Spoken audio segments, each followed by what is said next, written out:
Welcome Welcome. to the Love Change podcast. Hello. First and foremost, thanks to you, our viewers, giving replies, comments, encouraging us, keeps us going, makes us happy that we're creating content that's valuable and Reaching people. resonating with Yeah. people. That's super nice. Much gratitude, much appreciation, and much Blessings. love. Blessings, Yeah. blessings.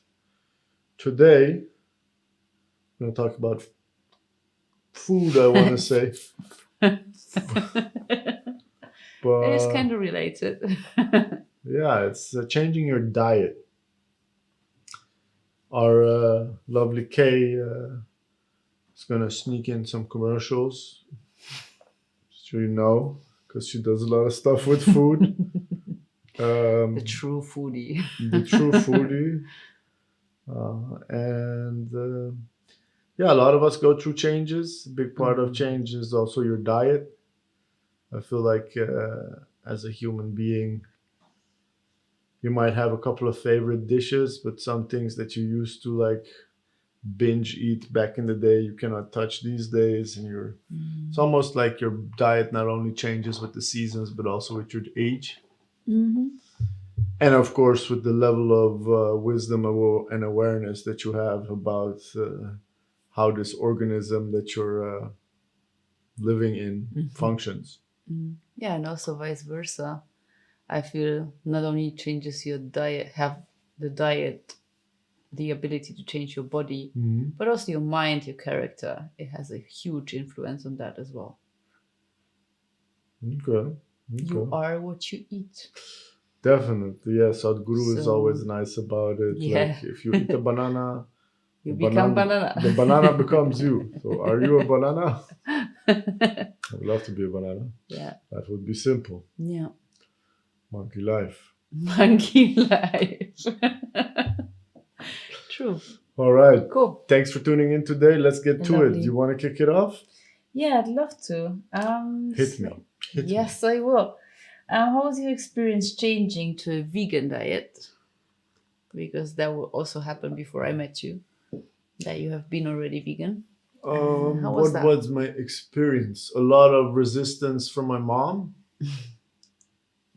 She raised me on meat, so in her mind, I need meat, and still it saddens her a bit. And I feel like she celebrates little victories when she's able to sneak in some beef stock into a stew or something.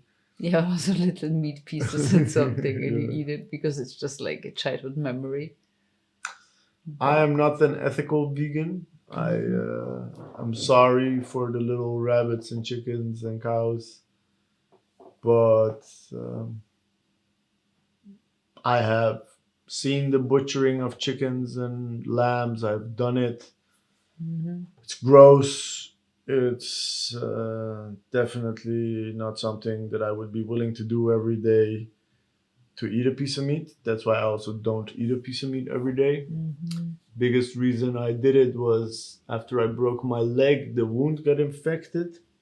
The surgery left me with an infection, and my mom was feeding me like sheep knuckles with a lot of collagen sheep knuckle soup because I needed knuckle soup to recover my bones. And at some point it was grossing. It's like snot. It's like snotty with bones in it. And it was grossing me out. And I never throw away food. But that moment, like my body took over and just I emptied the plate in the toilet, all the Tupperware full of it, emptied in the toilet, made myself a salad and was like, deal with this stuff. So I think I was pretty strict vegan for about a year after that. And super nice experience, I guess, in the sense that I had less pain in my joints, less pain in my muscles, less inflammation, less urinary tract infections. I would miss pigging out on like junk food once in a while. So I wouldn't eat meat, eat super healthy, And then once in a while, go get a kapsalon. I don't know if you know what that is. It's like this fries with shawarma on top with cheese in the oven, so the cheese melts, and then you add some salad. It's like a brick. If you eat it, you have to like go lay Lay down down for a somewhere, while. and it's like the worst meat you can eat. So I was kind of upset with that I couldn't snack, and then slowly the vegan scene in Amsterdam transitioned super hard into like vegan junk food bar Mhm. and like vegan snacks and like basically the way of vegan that I was living was just eating a lot of stir fries, um, Asian style with just Mhm. vegetables, uh, and that made me crave other foods once in a while. Yeah. And um, nowadays, I do buy more fake meat products like the burgers or the sausages or like crispy stuff, just because it's comforting. I would say it's like Yeah. unhealthy. Like that's what I noticed when I was eating vegan. Like I was eating super healthy. Like nothing was nonsense. It was basically the only aisle I would visit in the supermarket was the vegetable aisle. Mm. And Beans? Bean product? yeah, I would get dry beans, soak them, lentils, stuff like that. Mm-hmm. But at some point, I was missing some Yeah. textures, some dishes. Also, the convenience. Like I don't know. But in overall, my experience with being vegan is that if I now eat meat bigger than my two fingers, I get a hangover. I like Mm. really notice it, and I get super trippy dreams. I get like super aggressive, violent dreams. Which, according to a macrobiotic lifestyle, is exactly Yeah, happening. you take the stress on a cellular level, like that animal has been butchered probably Yeah. in a not so peaceful environment. So Yeah. um, I think to each its own. I feel like my body works better. I recover better. Mm-hmm. Um, so for me, I've done it purely out of health Mm-hmm. objectives, and I don't shoot myself if I do eat meat if I feel like eating it. It's I think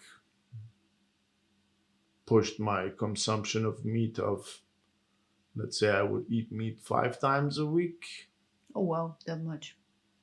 I'm just saying something I don't even know if it's true. It's a long time ago. Yeah, would I eat 5 times a week meat? Probably. I don't know. Mm. Yeah, can Can't be. can't really Yeah. remember. Yeah, it was. Yeah, I think if I would cook for people, always would be chicken or lamb. If Mm-hmm. I would spoil myself, it would always include meat, Mm-hmm. bacon, stuff like that, super salty. Mm-hmm. And now it's like once every 2 months that I would eat Yeah, meat. I'd say so too. Every 2 months you would have some Now I would meat eat, now. yeah, I think some Persian dishes. They kind of only work with Yeah, meat. I'm not gonna eat korma sabzi without meat. Yeah, no. I've eaten it. I have eaten most of the Iranian dishes without meat. My mom cooks those. Your mom really started to Super nice replace. with Yeah, tempeh, a lot of mushroom stuff. yeah. She would mention now and then that that dish would be amazing with lamb, but, but it's also good without. My experience But has yeah. been good. I am like I know a friend of mine, Sia, like he won't eat at a place where they fry The same the oil. in the same Mm-hmm. oil. He like I knew a girl in Curacao. She was disgusted by the texture of meat. I have no aversion to meat. Mm-hmm. For me, meat is just like pizza. Like I know if I eat it, it's gonna mess me up. It's gonna Mm-hmm. be tasty. One slice of Yeah. pizza is okay, but if I eat the whole thing, it's just gonna mess me up. So Yeah. for me, it's really like a bottle of whiskey is nice, but like it's gonna cost you tomorrow. Yeah.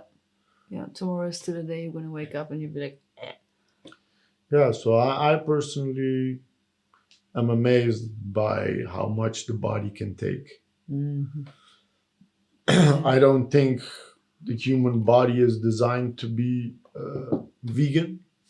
I feel like we're designed to have all of them. The body can run on all the sources. Mm. I feel like meat for me is also celebration, and then you're like celebrating by getting super fucked up, which is also kind of funny that you're like That's very happy funny. happy to go back to normal life and not celebrate and just eat your vegan stuff. Yeah.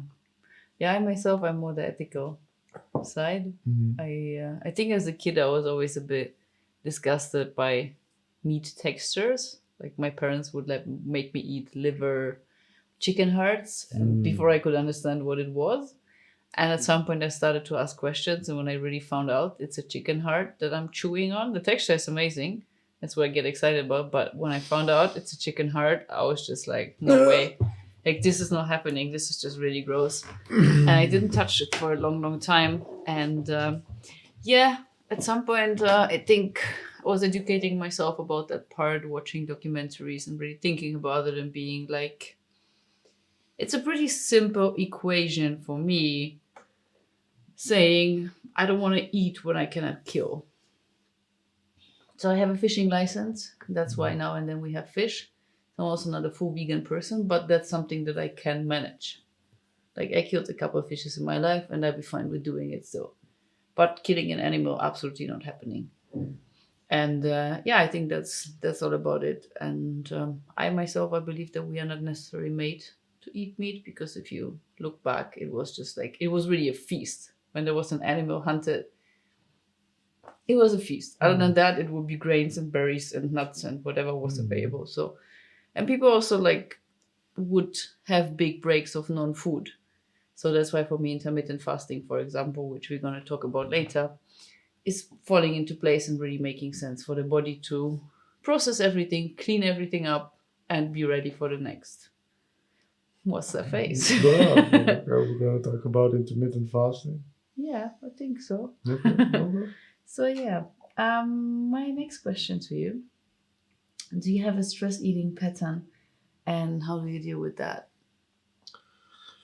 I think yes, I do have a stress eating pattern. Actually, intermittent fasting helped me overcome that. See, and we talk about intermittent fasting. But I think my um,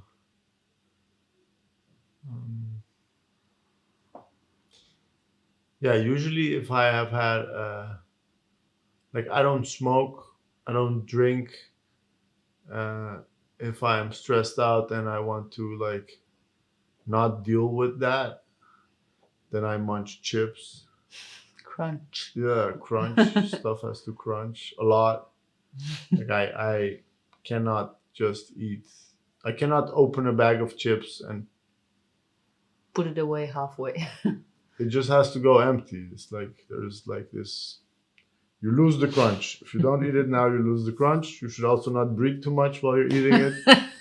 I love that part. Yeah, you should just eat the thing as fast as possible. Yeah. Yeah, and how do I deal with it? I think I'm doing better. Um I just love food, so I don't know when I'm having a superfood day if I'm stressed out then or I'm just like having fun. I think the biggest noticeability between stress eating and normal eating is whether you cook or not. Mm-hmm. Like Yeah. for me, cooking is really deflating and like relaxing and just like good self care ritual. Yeah. Self love. Yeah, super Yeah. nice. But yeah, you have to do it on time. You have to, I don't know, stress eating. I feel like I'm doing less of it. I feel like I'm completely dealing differently with my stress Would be lately. also my observation. Yeah, I think I don't go so hard on chocolate. Like I would like everything I would eat excessively. like snacks and stuff. Like, Yeah, the most fascinating thing for me is like we can have like proper dinner, and then you can just destroy a bag of chips full by yourself. yeah, I never eat chips before dinner. Seriously, like not breathing, absolutely. Yeah. It's just like fascinating. Like it had like I don't know, if I didn't eat dinner, then I might have 3 chips, or like along the dinner have a couple of chips, but then afterwards I'm just full. And what I really don't like is this feeling of like being too full. No, I think that's Where also you just something I'm lie learning like is a like bug on the back. I had a period that I would like not feel satisfied if I didn't eat to the brink of explosion. Like my eyes still want to eat, so I keep eating and I'm actually already full, but I keep stuffing my face. Or what my cousin can do. Like I made him, like I had some leftover lentil stew. I warmed it up. It was 1 portion. He was there. I divided it in 2. So it was half a portion in my mind. He ate like half of that portion and then walked away, went smoke a cigarette. And I was like, how can you eat half a bite? Like I got raised on like finishing your plate. Yeah, I have the same. But at the same time, I also have seen people who are just eating delicious food and then like, oh, I'm full. And then they stop eating and they save it for later. Yeah. I find that amazing. I completely disregard that signal from my stomach. So I think that's an area of growth for me to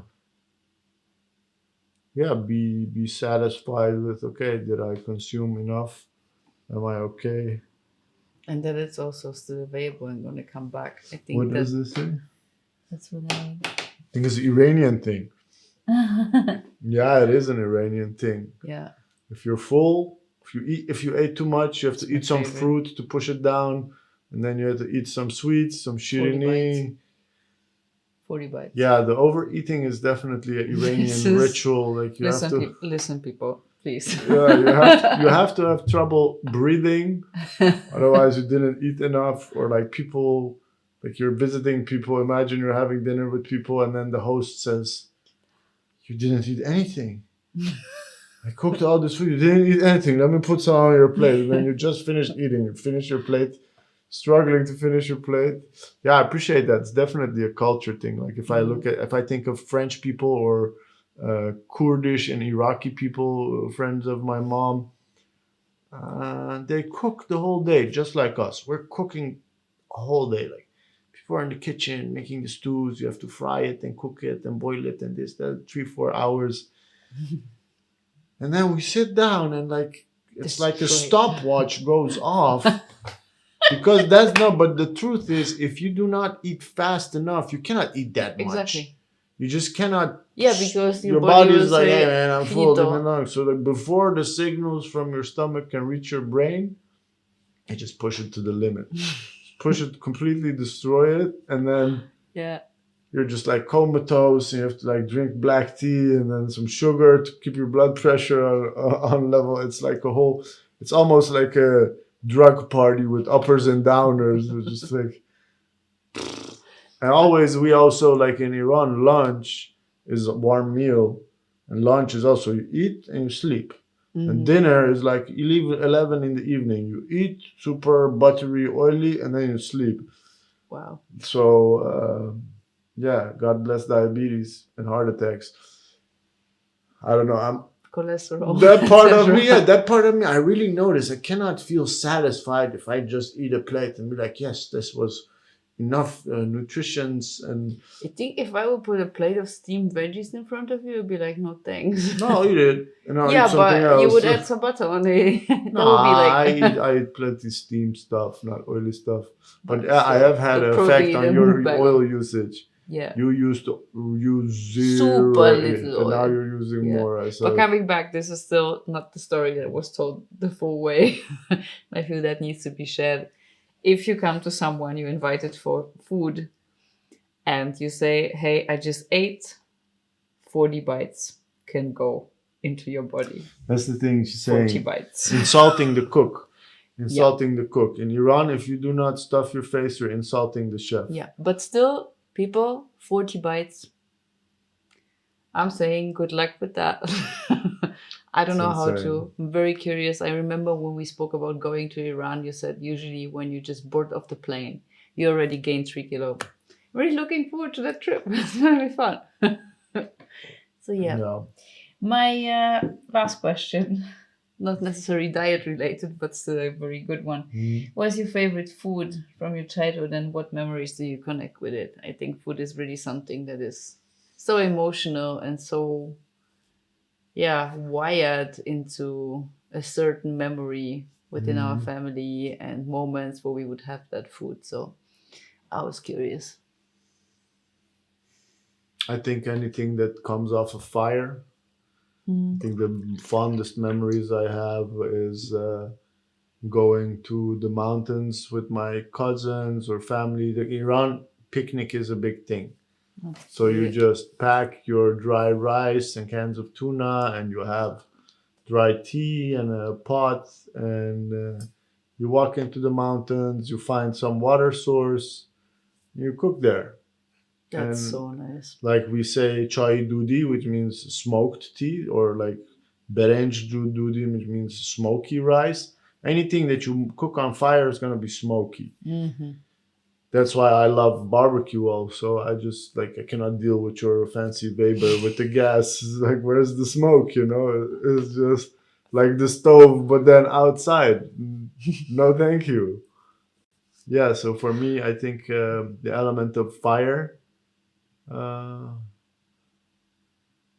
and I think somebody's homemade produce. So like somebody's farmed fish or caught fish or own cheese, own butter. Um, really, anything you cannot buy in a supermarket, I appreciate. Like we were buying the fruit next to the road in Spain, or if there is some vendor when I was in Colombia selling strawberries, I always appreciate it more if all the middlemen are out. And I guess if there is one dish I have to call, I think the smoked tea is delicious, but also just the rice on the fire is delicious with eggs. Simple food.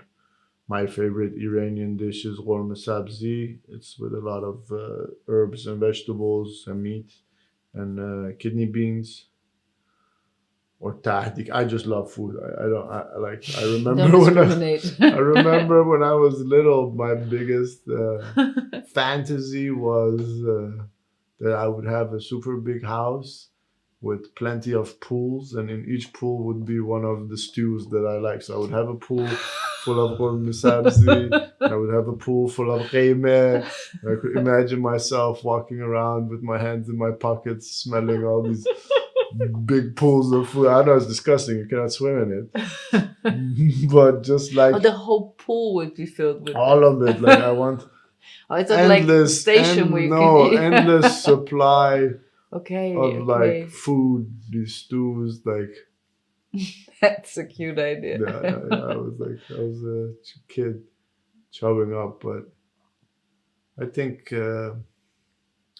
I'm blessed the amount of delicious food I've been able to eat, how much knowledge we have in the kitchen, how much I've been learning from the Asian kitchen, how much I've been learning from you, the flavors, and also I think there's this Dutch saying, een boer eet niet wat hij niet kent.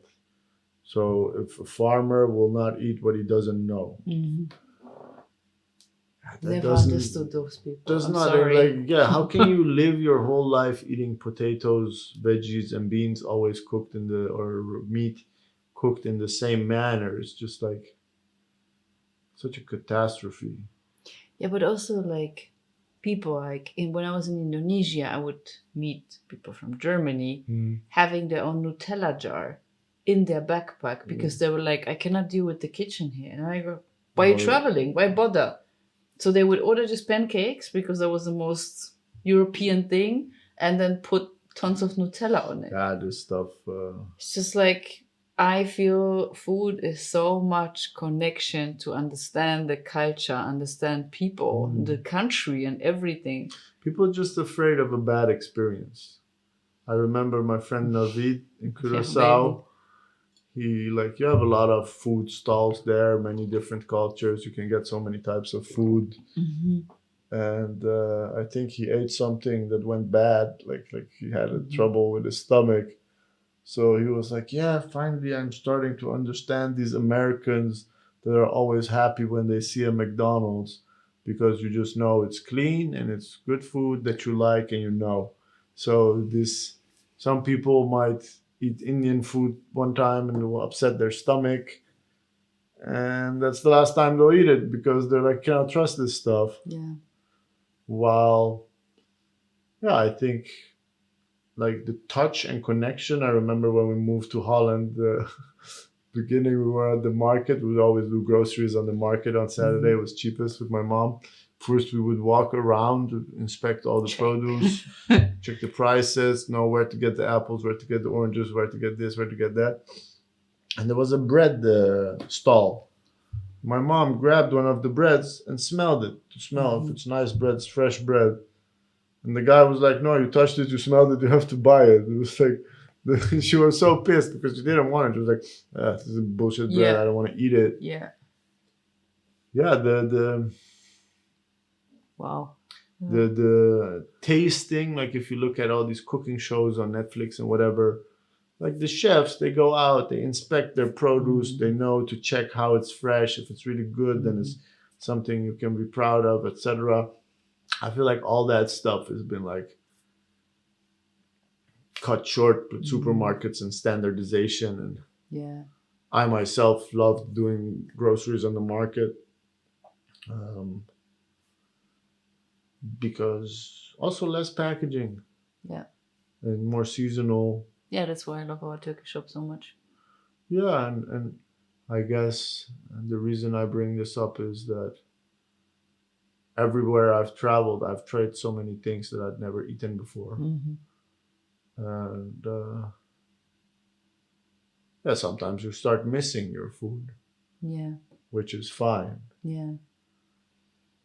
But also sometimes you just find something new that's your food for there, and then you'll miss it when you're gone.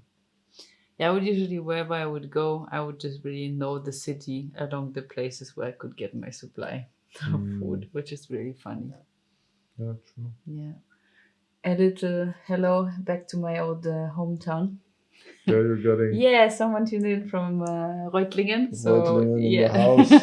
Reutlingen in the house. Very nice. Yeah, it's pretty amazing that we got people viewing from all over the world. Eh?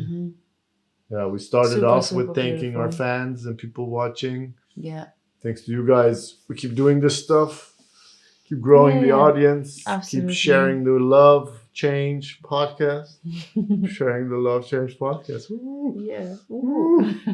Okay, I'm going to get you today. Yeah. So, your diet. Hit me with your questions. Just a little side note. When Kay and I met, she... Let me say it. What? Okay, say it first. No, you want to say it? You want to interrupt? Basically, one of the reasons why I fell in love with this man is because he just loves food. The way he loves food is just incredible. That's what I have to say. Okay. What I wanted to say, first of all, she was selling me food. It was bland, microbiotic. Bullshit. Nah, on the real, she had a lot of knowledge about food, and she introduced me to a whole lineup of produce that I didn't know about. Super enthusiastic about cooking, very practiced in the kitchen. And then as we grew closer, I saw sometimes that she actually had a whole internal disagreement about her and food. That's why I want to know, how has your relationship with food... Can't read this. Changed. Oh. Huh. Jesus. You know your questions. You never write them down. No. And now. How has your relationship with food changed over the years? I think it sounds really heavy, but I just started eating properly maybe 2 years ago. I really, literally, I'm asking myself how I survived so many years without proper nutrition, without no nutrition. Just like, I would tell you, like, my days at work will be going out for lunch, getting a big cup of coffee with oat milk, and then getting maybe 1 or 2 bars and a super tiny little salad, and survive the whole day like that. Come back home, maybe slurp a cup of miso soup, and that will be it. And yeah, I think the whole fashion background just really fucked up my whole body image and everything. And I was just like, I didn't have a good relationship with food at all. And because of the burnout, I really needed to discover and rediscover this connection and learn how important food is. And just really, yeah, nourish my body the right way. It was just purely malnourished. I never understood how people could have snacks in their house, chips, chocolate, whatever. Because if I would buy a bag of chips, I would just like inhale it. So I would never buy a bag of chips. That would be my solution. And yeah, starting to change my diet was just like really so much time being afraid of gaining weight in first place.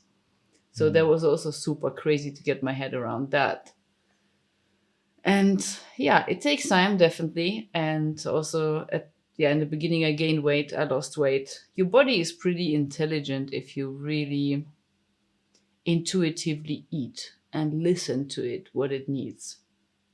And just also start to the intention into your mind that you're not going to gain weight. You just really nourish your body, you give it what it needs. And that made a whole different setup for me. And if I look what I eat now and how happy I am, I mean, you know my happy face when there's amazing bread in the house. It's just, yeah. Sorry. It's just, I don't know, like it makes me really sad for how many years I would just not allow myself to eat anything. So what was your relationship with food first? It was completely a disturbed relationship. It was just like something, it was almost, I was treating food like an enemy. Yeah, that's how I would phrase it. And what was the effect of that? Wow. Yeah, just a really bad condition, bad mindset, super, yeah, taking all kind of supplements to kind of try to balance out what I was missing out, surviving. Yeah, I would like in the middle of the winter, I would drink super ice cold smoothies for lunch. Super bad, like your body temperature drops. Your body needs to put up the energy to get. But I was like, yeah, it's great. It keeps me good. I would keep it even in the freezer to like make it really, really cold, and like super, super wrong food behavior and everything. And there was a huge journey to change it. Operate socially, because for me socialize. Gosh, that was always bad. Yeah, you get together, you eat with people, you cook with people, you eat with people. Yeah, first of all, I had plenty allergies. That was just a fact itself. So whenever I would go out to dinner, it was always a struggle to get something that would be possible to eat according to all those allergies. So then usually you would get something like a salad anyway, because most restaurants were like, we cannot cope with gluten-free and vegan, etc., etc. So then I would end up with eating something. But I would screen, like I would look at food, whatever I would get, and I would be like, oof, that's too much calories, cannot deal with it. So yeah, I don't know, inviting people for dinner, yeah, I would cook for people and I would end up eating the salad. That would be my strategy. So yeah, a lot of things changed, really. You always say like, but you like, for me a big thing to do is just like we don't go to Rahmuni now, like, hey, let's go to a place where they have, it's like a trip, it's like a little party. Let's go get to eat that thing. So you take the time and effort with some other people. Yeah. Or treat yourself. So what would you treat yourself to? You would not look at food as a treat. The less the better. That would be the treat. Horrible. And the more workout, the better. That will be the approach. So now, what is your relationship with food? Just celebrate it. I just really celebrate it Mm. to eat. And also just like really seeing how much you can change when you change your mindset. I eat so much like I have never been eating before, and I didn't gain anything. Like your body really is able to regulate. But if you stress and you tell your body, oh, I'm going to gain weight, then your body is like, did we hear we should gain weight? Okay, let's gain weight. It's really that simple. It takes time. It takes really a lot of time and self-exploration to understand it. But it is a game changer. It really is a game changer. And yeah, whatever it is, I really celebrate it, seeing that I can eat gluten now if it's good quality, super nice sourdough bread, etc. I just really love it. It's something so wonderful and delicious. Like, I don't know how I could go without bread culture. Yeah, I cannot. You cannot understand. relate, and that's okay. Yeah, for us, I remember when we moved to the Netherlands, we had Dutch friends, and whenever we would invite them for dinner, it's just normal. When we go to my mom, she cooks 3 different dishes, and they thought, and they told her later, she was like, look at these people, they didn't have food in Iran, so now they're overindulging. Oh my gosh. Because wow. whenever we go to their place, there's Wow. like one piece of chicken for every person and like one scoop of Finito, rice yeah. for every person. It's good, you don't get fat, but it's also boring. And then at some point, my mom was showing them holiday pictures of us in Iran, and like the tables that are decked out there, it's like limitless. It's like also it's very normal to like cook one weekend and then you have leftovers for 3-4 days. You know, because it's very labor intensive cuisine. Yeah, absolutely. You won't do that every day. But the social aspect of it is enormous. Like I cannot imagine what you were doing back then, because it would annoy the hell out of me if I'm super hungry and I hate food and everybody's just a stuffing face all the time. It was not a good place to be. No, but you were also probably not a great person to be around. Oh, I could mask it pretty well. Okay. Yeah. Like you guys enjoy your Sunday ice cream. I'm just gonna drink this coffee. Yeah, well, most of the times it would be like, yeah, you guys enjoy your ice cream. There's no ice cream for me. Or they would have like 2 types of sorbet. That you didn't like. Yeah. Or didn't take because it would didn't take exactly because it's full of sugar, etc. But everyone was also a bit like, yeah, of course she's like so allergic to so much stuff, so it's also, it would not be like suspicious, you know. I think I could make it work. Like many people that I talked to afterwards and I said I had a huge eating disorder, they'd be like, whoa, I never realized it. So I think I was pretty good at hiding it well. The allergies and stuff. Yeah, of course I had those allergies. That was not something made up, but it would kind of like connect well. Yeah, but right now what you've discovered is that your allergies were because of your malnutrition. Because now you're better in feeding your body. Yeah. The only thing that messes you up is milk. Yeah.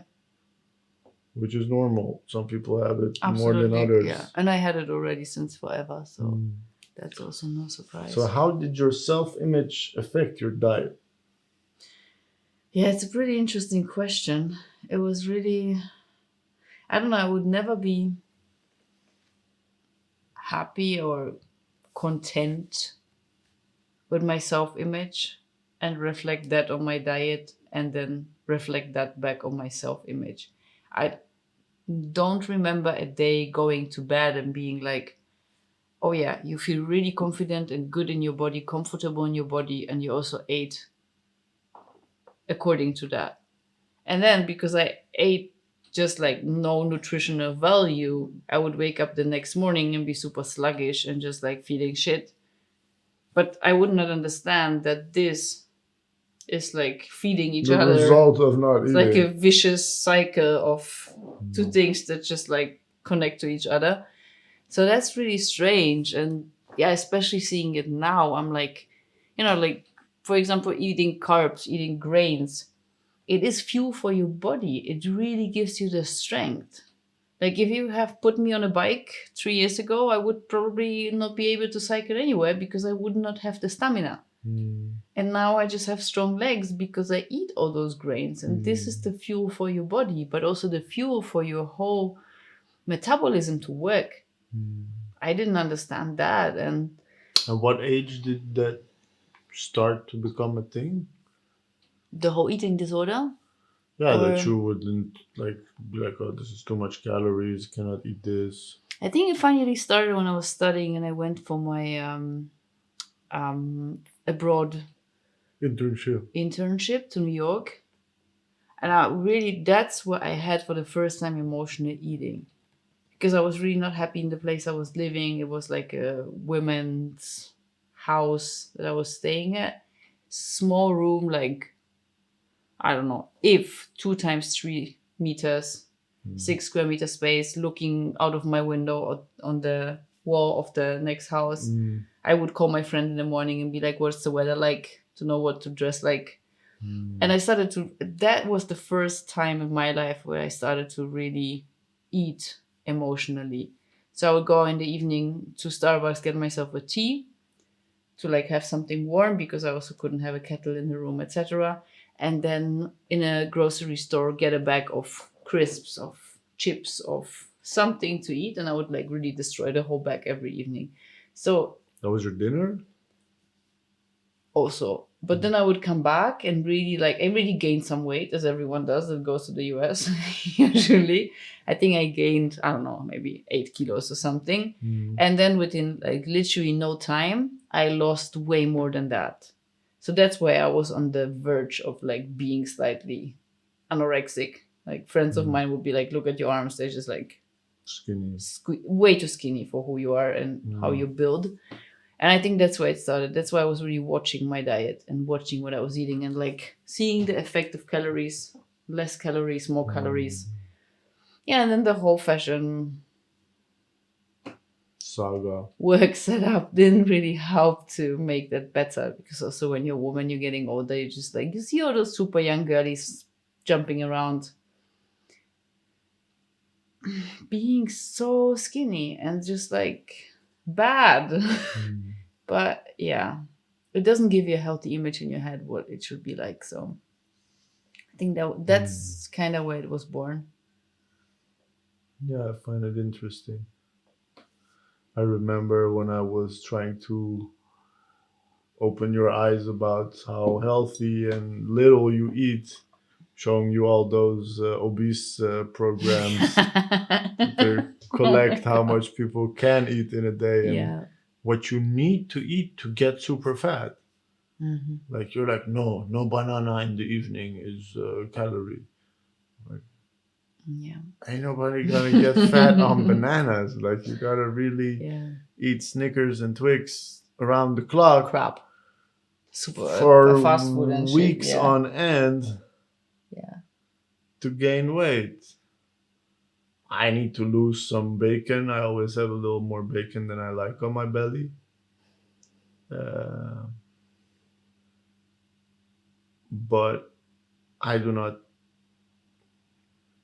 come from a place that my self-image is so much physical. And no, it's not anymore that. I really disconnected this whole wrong wiring in my head. But back in the then, that would be just like, that would be a starting point. If I would eat well, go to the gym, run a lot, wake up the next morning and be like, haha, you succeeded yesterday. Keep going. Yeah, it was all about taking a stick, beating myself up, beating a bit more, and beating a bit more. That kind of was. But you were the always lifestyle. vegan, though. Most of the time, but I would always end up in an iron deficiency because I really didn't know how to. So I would take a lot of supplements, but then kind of never worked out. First of all, when I discovered the whole macrobiotic food pattern, etc., that's for the first time where I'm like, I'm able to be sure that my iron deficiency is not kicking in anymore. And that's pretty impressive. That really gave me a holistic idea of how I can make sure that I have no malnourishment in any kind of vitamin supplement, whatever. So, what is your guiltiest pleasure? My Or what guiltiest are your pleasure. guiltiest pleasures, food wise? Well, where do I start the It's list? a list now. Okay, that's good. I think I'm more on the sweet side of life when it comes to that. I really, if I crave something, it's usually sweet.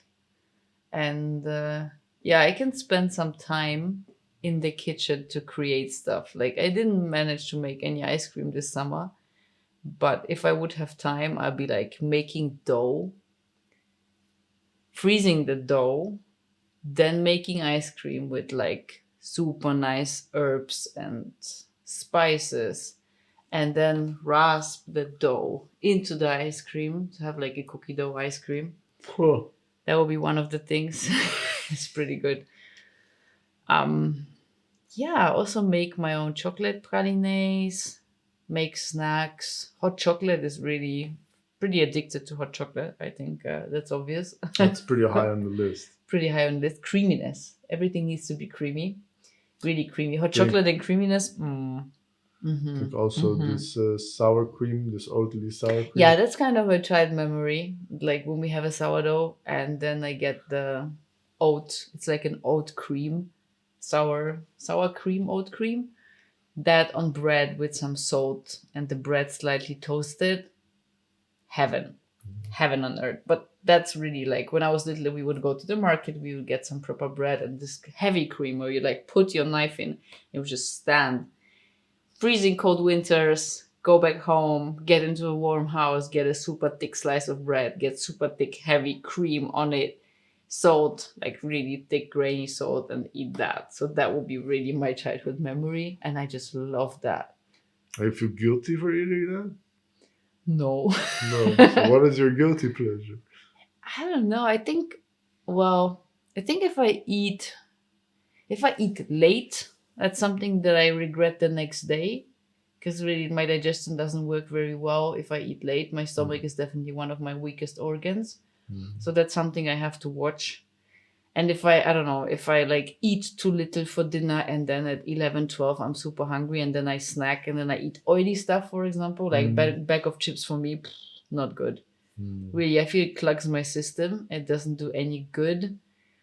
That's like the guilty stuff. When I eat really late and in combination with alcohol, for example, or drinking alcohol and then eating late, or the next day, everything from headache to stomach ache to diarrhea to whatever you can imagine. No fun.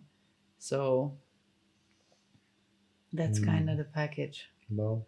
But other than just being super creative and creating guilty pleasures, like So you're doing a bunch of stuff with food nowadays? I do. Drop us a 1 minute Oh, no, not elevator again. pitch on my superfood pharmacy because we Not gotta again. Not again. go once again. Not again. No, No. you don't want to do it. Well, what I started to do is,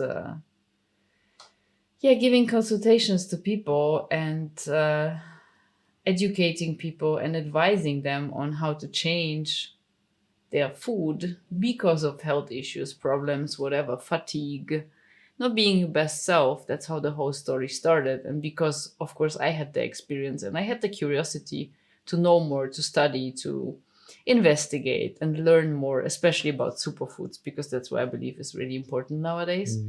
And that's how this whole story started. And then I was like, how can I create something that is really customer friendly and accessible for everyone to understand? Not like, oh, wow, I need to spend 3 months of time to investigate about the whole superfood mushroom world, but to be like, okay, what do you have?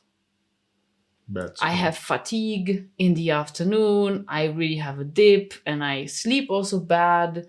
And then I drink coffee and it kind of like creates a really bad pattern. I just don't feel myself. So I was like, how can I create a product that is going to solve those problems? So like one of them is laser focus. It's with matcha, or Beyond Coffee, which is no coffee, but guarana and all kind of mushroom powders. So it gives you something that you miss, but without adding the bad stuff. So especially the Beyond Coffee for me is a product that like pretty strong to call it beyond coffee. That's what we've been discussing a long time. But I feel it can keep up with the whole coffee world. We all love coffee, we do, but many people are super sensitive. If they drink 2 coffees later than 2 o'clock in the afternoon, they're just like, my sleep is fucked up. I cannot. And then you do it one night, you do it 2 nights, and at some point you cannot function anymore. So you really have to create good habits. And that's where the whole idea of my superfood pharmacy was born, to create something that is going to help you be your best self. And like, this is a simple example, but it really goes further into the whole medicinal idea, to be like, you have bad smell in the, like, you really smell bad, your sweat smells bad, what is it? And then really looking into it, having a whole analysis, having a consultation with that person and being like, yeah, what is it? Your liver is probably not taking care of the toxins. So there is a mix called Long Live the Liver that is going to help your liver to that's helping me take care of that. Yeah. So that's the whole idea. And it's really nice, like, seeing that. And it went even that far to go shopping with people. Before the whole Corona thing started, I would go shopping with people and go with them home and cook at their place. Because that's the way to enable someone. Like, if you go to a fancy cooking class, you're like, oh, wow, it's amazing. I love it. I want to do it. Then you go home and you're like, oh, fuck, how was that again? And you kind of never manage to create this dish again. So if you do it at people's home, they might need 1 or 2 pots or something extra. But the satisfaction level is amazing. So all those people will be like, hey, wow, like, I started to be super creative and create more, etc., based on what I learned. So the whole accessibility and enabling aspect was the most important, how the whole story started to launch my superfood pharmacy. It's more than a minute though. That was very long, that's true. Thanks for Now, all jokes aside, I think one place you forget to mention is that food is thy medicine. Yeah. If you're noticing some effects right now, compound that on the long term, you're going to have some chronic illness. Yeah. That's horrible, because if you look at the medication cabinet, it's all side effects. And and also just eat something you don't know what it is. Yeah, my superfood pharmacy, I believe, plays in the role of really allowing your body to heal itself. Yeah, I would call it really natural remedies, first of all. Really no crap, Yeah. all organic, and really, giving your body the extra to heal itself. Yeah. Yeah, maybe it's not even an extra if you look at how undiversified our diet is because of how we shop and where we get our foods. Yeah. We're just missing a whole bunch of stuff because you can buy apples and oranges, but maybe you need more than that. Yeah, absolutely. Yep. But it usually triggers something in your body to really get into the process of either getting more energy or getting cleansed or whatever it might be, whatever the need is of your body. But for me, the whole thing is just really fascinating. That's why even my own experience of success when I have a client and we really see results, it's just outstanding. This is just beautiful to see people shine within a couple of days, to say like, hey, my skin changed already so much. I feel so much less fatigue, etc. Yeah, you've had a whole bunch of satisfied customers very quickly also. Like, the effects are really measurable. Yeah. Super fast. One last question. Do you think if you would have had the superfoods that you're consuming right now, would you have not had your burnout? I think it would have postponed it. Seriously. Like, it's not only superfoods, it's food itself, like really real food plus superfoods. Their combination together is winning. I was completely disregarding food and I was eating a lot of supplement, but even if I would have had the superfoods, I would have probably just prolonged the process to get a burnout.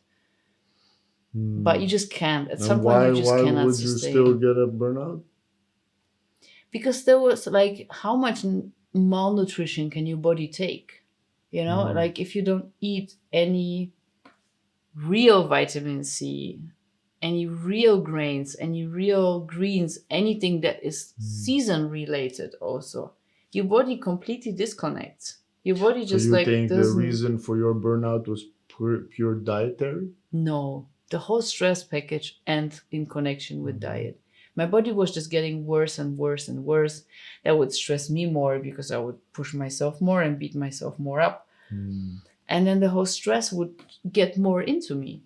Because if you eat properly, then you just have a stamina that can deal with that. Funny thing is, plenty of people who catch a burnout are eating fine. For sure. Yeah, right? Yeah. And that's why, before we close off, I'm going to throw in my How Not to Burn Out webinar this Thursday at 7, because that's what I do. I help you prevent burnouts. Kay plays an important role in the physical aspect, the health, nutrition aspect. Yeah. I take care of 7 other dimensions with other professionals to make you realize how you recharge, reload. I guess you depleted yourself in many aspects for a very long time. Absolutely. You gave away a whole bunch of energy that you were taking from your kidneys, basically. That's why you had to replenish your kidneys for such a long time. And that's what I learned from her. I didn't know anything about kidneys. But yeah, it's a half-hour webinar, 7 p.m. Yeah. Join.amormuto.com. Sign up and find out about how you can prevent a burnout. How would you like to close off today's How? I think it was a beautiful episode. Thank you so much for that. You're very I think it welcome. was very insightful and interesting to talk about food. I'm getting hungry. Yeah, I feel like getting that bag of chips. I knew Classic. this man is gonna say that. Classic. Thank you all again for showing Thank up, you. listening in the live or the whenever you're doing that on Spotify or podcast, Apple, Google, YouTube, Facebook even. Jesus, we're everywhere. We're everywhere. We're everywhere. Share it with your friends. Yes. Please tag us. Really appreciate your support and see you on the next Love change out. Love Change Out. Love change out.